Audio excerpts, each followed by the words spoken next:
Doctor Rana SV Singh, senior physician, Boring Canal Road, Patna. आज हम लोग बात करेंगे कि कान को कैसे ठंड में बचाएं। ठंड के टाइम में कान को बचाना बहुत ज़रूरी होता है। कई बार जो होता है कि जब ठंड लगती है तो कान के अंदर में एक सेंसेशन होता है और एलर्जी पैदा होता है।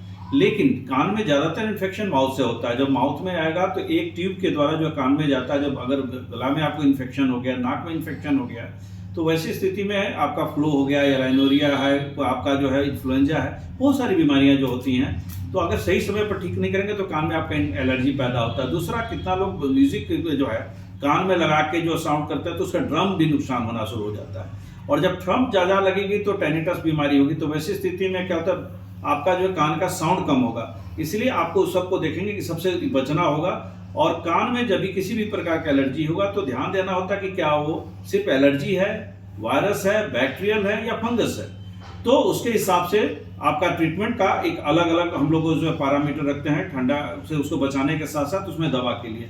तो जो दवाएं दी जाती हैं, जैसे आपका जो है मेडिसिन है बहुत सारे, जैसे हम लोग एक सिंपल एंटीबायोटिक्स भी हम लोग जो जानते हैं, तो उसमें बहुत सारी दवाएं जो होती हैं, जैसे उससे फंगस एंटीबायोटिक्स भी है और जो है एलर्जी भी जो है उसको ख़त्म करने के लिए जो है, तो ऐसे बहुत सारी जो दवाएं जो दी जाती है, तो डॉक्टर का एक जो है प्रिस्क्राइब करते हैं कि कितना मात्रा में देना है, एज के हिसाब से देना होता है, और उसका जो कान का इन्फेक्शन ख़त्म करने के लिए। लेकिन समय समय पर कान को साफ रखें, कान को ढक के रखें, ठंड चीज़ से बचें, और याद रखें कि बहुत ज़्यादातर कान में ब्लूटूथ लगा के और बैठ के जो गाना म्यूजिक जो सुनते हैं, इससे बचें।